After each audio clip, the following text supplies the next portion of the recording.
सोचो अगर तुम एक जंगल के बीच हो और किसी को पता भी ना हो कि तुम जिंदा हो या नहीं, और जंगल में कदम कदम पर खतरा हो। कहानी शुरू होती है ब्राजील के घने जंगल से। यहाँ हम एक लड़की एना को देखते हैं। एना एक सीक्रेट मिशन पर है और उसे हर हाल में पूरा करना चाहती है, लेकिन उसका साथी जेक उसे रोकता है। जेक कहता है कि अभी बाहर जाना ठीक नहीं है, जंगल में बहुत खतरा है। एना उसकी बात नहीं सुनती। वो सीधा अपनी बाइक लेती है और जंगल के रास्ते पर निकल पड़ती है, लेकिन उसे पता नहीं होता कि दो अजीब आदमी चुप कर उस पर नजर रख रहे हैं। वो लोग प्लान बनाते हैं कि नदी के रास्ते से एना को पकड़ेंगे, पर जैसे ही वो उसके करीब पहुंचने वाले होते हैं, अचानक पानी के अंदर से कोई चीज जंप करती है और उनमें से एक आदमी को पकड़कर पानी के अंदर घसीट लेती है। सीन अचानक चेंज होता है और हमें कैलिफोर्निया दिखाया जाता है। यहाँ एक फिल्म डायरेक्टर डग बैठा है। वो कुछ लोगों को अपनी फिल्म की स्टोरी सुना रहा होता है। स्टोरी में कपल एक डेंजरस क्रीचर से लड़ता है और आखिर में लड़की उस क्रीचर को मारकर जीत जाती है, लेकिन सामने बैठे लोगों को ये आइडिया पसंद नहीं आता। इसके बाद कहानी हमें रोनाल्ड से मिलवाती है। रोनाल्ड हॉलीवुड का एक स्ट्रगलिंग एक्टर है। आज उसे डॉक्टर का एक छोटा सा रोल मिला था, लेकिन कई टेक्स के बाद भी वो ठीक से एक्टिंग नहीं कर पाता और उसे सेट से निकाल दिया जाता है। वहाँ से निकलते वक्त उसकी नजर एक पोस्टर पर पड़ती है। पोस्टर एक अपकमिंग मूवी एनाकोंडा का होता है। कुछ दिन बाद डग के घर एक सरप्राइज बर्थडे पार्टी देखते हैं। इस पार्टी में उसके बचपन के दोस्त भी आए होते हैं। यहीं पर रोनाल्ड भी नजर आता है और पता चलता है कि वो डग का पुराना दोस्त है। बचपन में इन 4 दोस्तों का एक ग्रुप हुआ करता था। डग और रोनाल्ड अभी भी स्ट्रगल कर रहे थे, लेकिन उनके 2 और दोस्त कैनी और लैरी अपनी लाइफ में काफी सक्सेसफुल हो चुके थे। फिर भी जब ये चारों मिलते हैं तो लगता है जैसे वक्त कभी बदला ही नहीं। रोनाल्ड एक प्लान बताता है। वो कहता है कि डग के बर्थडे पर सब मिलकर वो पुरानी फिल्म देखे जो उन्होंने स्कूल के टाइम पर मिलकर बनाई थी। उस फिल्म में रोनाल्ड हीरो था, कैनी एक डेंजरस क्रीचर बना था। स्टोरी में क्रीचर इन 3 दोस्तों पर अटैक करता है, लेकिन रोनाल्ड हीरो बनकर खड़ा होता है और कहता है कि मेरे दोस्तों को कोई नुकसान नहीं पहुंचाएगा। फिर वो बंदूक उठाता है और क्रीचर को शूट करके सबको बचा लेता है। इसी तरह उनकी फिल्म हैप्पी एंडिंग के साथ खत्म होती है। सब लोग उस पुरानी फिल्म को देखकर बहुत खुश होते हैं। रोनाल्ड के दिमाग में एक नया आइडिया आता है। वो चाहता है कि सब दोबारा एक साथ मिलकर एक और फिल्म बनाएं। उसके पास एक बड़ा सरप्राइज भी होता है। वो बताता है कि उसने एनाकोंडा नॉवल सीरीज के एक पार्ट के राइट्स ले लिए हैं और अब वो उस पर फिल्म बनाना चाहता है। आइडिया सबको पसंद आता है, लेकिन एक प्रॉब्लम है। राइट्स लेने के बाद रोनाल्ड के पास फिल्म बनाने के पैसे नहीं बचे। वो दोस्तों से कहता है कि सब मिलकर लोन लेते हैं और फिल्म बनाते हैं। डग इस बात से घबरा जाता है। उसे अपनी फैमिली को सपोर्ट करना होता है, इसलिए वो इस आइडिया से पीछे हट जाता है। लेकिन बोरिंग काम करते करते एक दिन डग सोचता है कि शायद ये एक चांस हो सकता है। आखिर में वो भी रोनाल्ड के साथ इस प्रोजेक्ट में शामिल हो जाता है। अब सब लोग फिल्म की तैयारी शुरू कर देते हैं। रोनाल्ड एक स्नेक हैंडलर को बुलाता है जो सांप पालता है। वो आदमी बहुत बड़ा और डरावना सा स्नेक लेकर आता है। स्नेक को देखते ही रोनाल्ड की हालत खराब हो जाती है, क्योंकि फिल्म में उसे इसी स्नेक से लड़ना होता है। स्नेक हैंडलर उन्हें बताता है कि डरने की जरूरत नहीं है, ये जहरीला नहीं है और असल में ये एनाकोंडा भी नहीं है। असली एनाकोंडा तो जंगल के अंदर होता है। रोनाल्ड डर के बावजूद शूटिंग के लिए रेडी हो जाता है। इसी वक्त कहानी फिर से एना की तरफ लौट आती है। वही लड़की जो जंगल के स्टार्ट में दिखाई गई थी। एना अभी भी उन आदमियों से बचकर भाग रही होती है जो उसके पीछे पड़े हुए हैं। भागते भागते वो एक डॉक पर पहुंचती है और देखती है कि वो लोग भी उसके पीछे आ गए हैं। एना जल्दी से एक यॉट की चाबियां चुरा लेती है और वहां से निकल पड़ती है। ये वही यॉट होती है जो रोनाल्ड और उसके दोस्तों ने ब्राजील के जंगल में फिल्म शूट करने के लिए अरेंज की थी। एना उन लोगों से झूठ बोल देती है कि वो उनकी ड्राइवर है। इस तरह वो अपने पीछे पड़े आदमियों से बचकर उनके साथ निकल जाती है। फिल्म क्रू स्नेक को भी यॉट के नीचे रख देते हैं, लेकिन गलती से उसका बॉक्स थोड़ा सा खुल जाता है। थोड़ी देर बाद सब लोग उस जगह पर पहुंच जाते हैं जहां उन्हें शूटिंग करनी होती है। रोनाल्ड और लैरी के कई सीन्स शूट किए जाते हैं और सब लोग इस काम को एंजॉय कर रहे होते हैं। धीरे धीरे रात हो जाती है और जब सब सो रहे होते हैं, जंगल की खामोशी में कुछ अजीब सा होने वाला होता है। रात की गहरी खामोशी में उसके सामने एक बहुत बड़ा एनाकोंडा खड़ा होता है। रोनाल्ड जोर से चीख पड़ता है और उसकी आवाज सुनकर सब लोग दौड़ते हुए वहां आ जाते हैं। थोड़ी देर बाद सबको पता चलता है कि ये असली एनाकोंडा नहीं है, ये वही स्नेक है जो अपने पिंजरे से निकल आया था। स्नेक हैंडलर शर्मिंदा हो जाता है और सबसे माफी मांगता है। वो मानता है कि गलती उसकी है, उसे बॉक्स ठीक से चेक करना चाहिए था। फिर वो वादा करता है कि अब ये स्नेक किसी को तंग नहीं करेगा। सुबह होती है और आज रोनाल्ड को इसी स्नेक के साथ सीन शूट करना होता है, लेकिन रोनाल्ड बहुत डरा हुआ है। सीन में उसे स्नेक को अपने हाथों से पकड़ना है और साथ में अपनी फ्रेंड क्लेरी से डायलॉग्स भी बोलने हैं। जैसे ही शूटिंग शुरू होती है, रोनाल्ड का डर उस पर हावी हो जाता है। वो ना डायलॉग्स ठीक से बोल पाता है और ना ही सीन कंप्लीट कर पाता है। घबराहट में वो स्नेक को उठाकर पानी में फेंक देता है। स्नेक बोट के नीचे लगे फैन से टकरा जाता है। एक जोर का क्रैश होता है और स्नेक वहीं मर जाता है। ये देखकर सब लोग सदमे में आ जाते हैं। उनके पास कोई और रास्ता नहीं होता। रात में वो स्नेक की बॉडी को जला देते हैं और उसकी रूह रूह की शांति के लिए दुआ करते हैं। इसी वक्त अन्ना को देखकर उसका एक दुश्मन उसे पहचान लेता है। वो अपने लीडर को बताने ही वाला होता है कि अचानक पानी में जोर की हलचल होती है। एक असली एनाकोंडा उस आदमी पर टूट पड़ता है और उसकी बॉडी को लपेटकर उसे वहीं मार देता है। दूसरी तरफ रोनाल्ड अपनी शिप पर उदास बैठा होता है।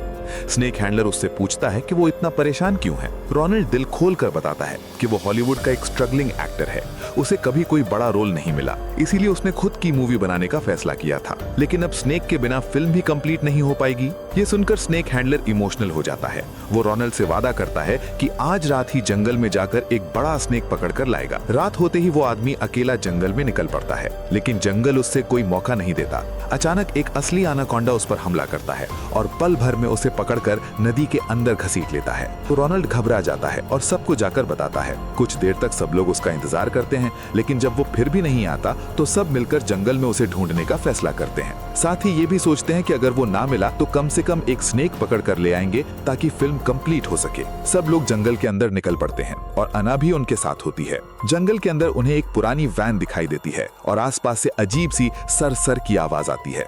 ये आवाज किसी बहुत बड़े एनाकोंडा की लग रही होती है। डर के मारे सब लोग उस वैन के अंदर जाकर छुप जाते हैं।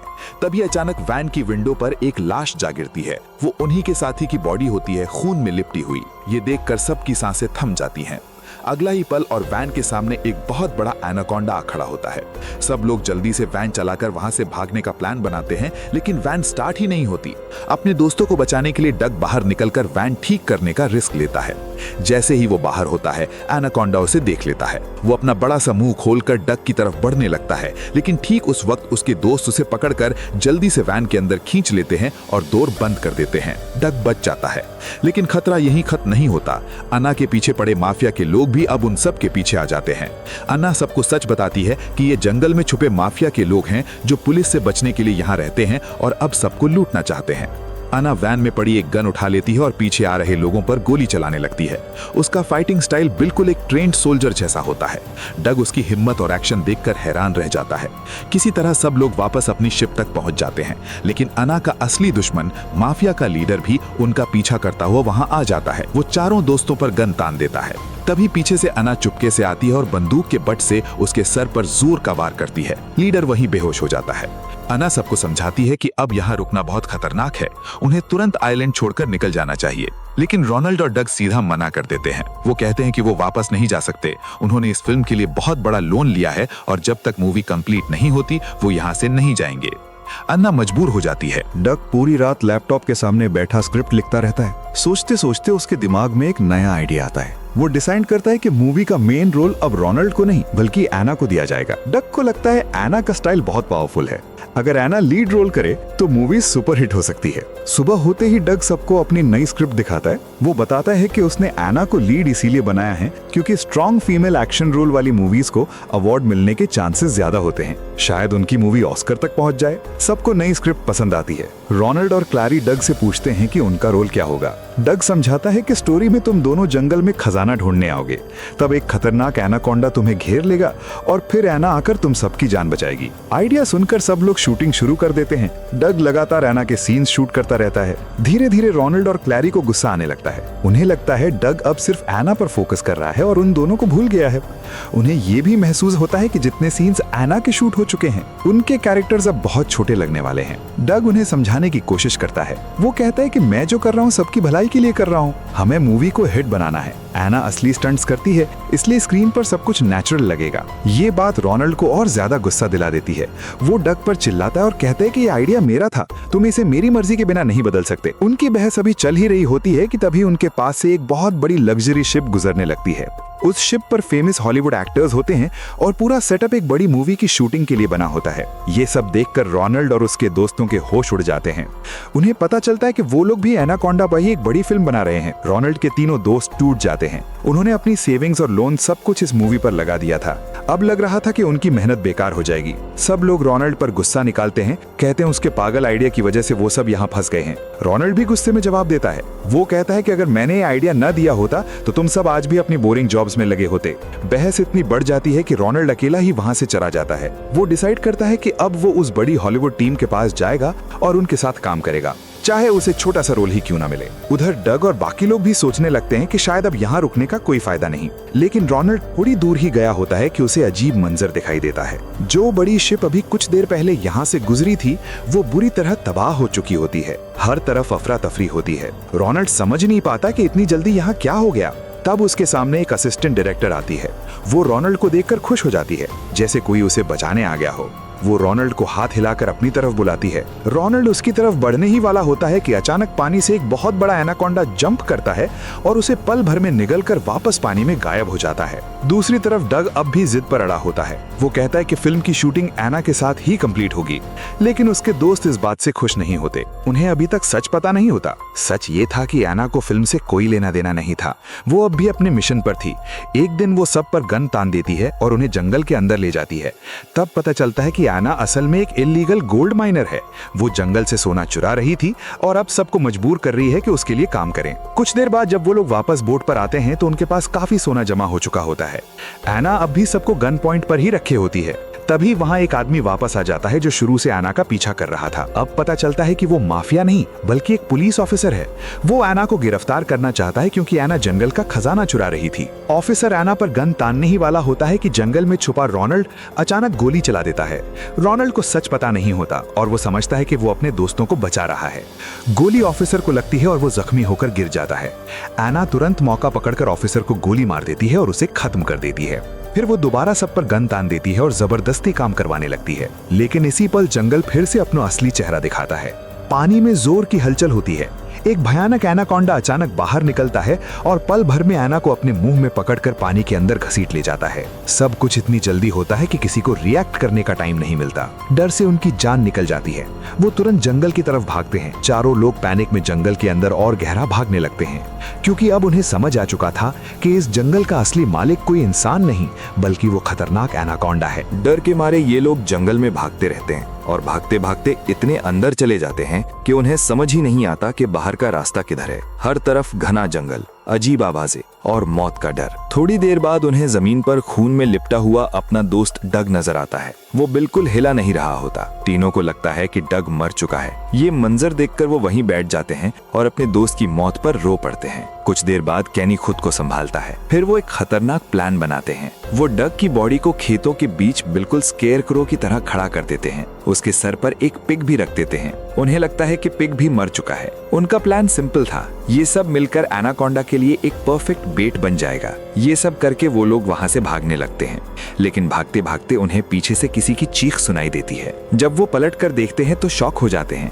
डग जिंदा होता है और सबसे बुरी बात, एनाकोंडा भी वहां पहुंच चुका होता है। डर से सबका बुरा हाल हो जाता है। डग भी खुद को बचाने के लिए उनके साथ भागने लगता है, लेकिन एनाकोंडा बहुत तेजी से उनके पीछे आ रहा होता है।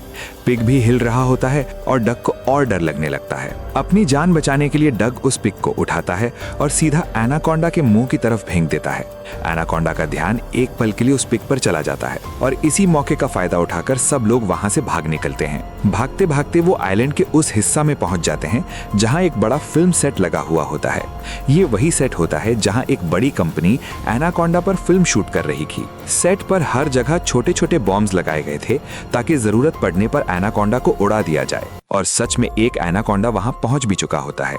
ज्यादातर क्रू मर चुका होता है, लेकिन एक हीरो अभी भी जिंदा होता है। वो उन चारों को देखकर तुरंत उनकी मदद करता है और उन सबको एक सेफ जगह पर ले जाता है। फिर वो बताता है कि उसके दोस्त जंगल में फंसे हुए हैं और वहाँ कोई बॉम्ब नहीं है, इसलिए वो उन्हें अकेला छोड़कर नहीं जा सकता। थोड़ी देर बाद रोनाल्ड और उसके दोस्त को बॉम्ब का कंट्रोलर मिल जाता है। अब वो डिसाइड करते हैं कि अगर बचना है तो एनाकोंडा को यहीं खत्म करना पड़ेगा। अपनी जान को खतरे में डालकर वो एक जीप में बैठते हैं और आइलैंड के पास शोर मचाना शुरू कर देते हैं ताकि एनाकोंडा उनकी तरफ अट्रैक्ट हो जाए। प्लान काम करता है। एनाकोंडा उनका पीछा करते हुए सेट की तरफ आ जाता है। वो कंट्रोलर से बॉम्ब एक्टिवेट करते हैं, लेकिन ब्लास्ट का एनाकोंडा पर कोई खास असर नहीं होता। अब एनाकोंडा और भी ज्यादा गुस्से में डग और रोनाल्ड के पीछे पड़ जाता है, लगता है कि अब सबका एंड यहीं होने वाला है। तब रोनाल्ड हिम्मत करता है, वो आगे बढ़ता है और वही डायलॉग बोलता है जो उसने बचपन में अपनी फिल्म में बोला था, मेरे होते हुए मेरे दोस्तों को कोई नुकसान नहीं पहुंचाएगा। ये कहकर वो अपनी पिस्तौल निकालता है और सीधा एक गैस सिलेंडर पर गोली चला देता है।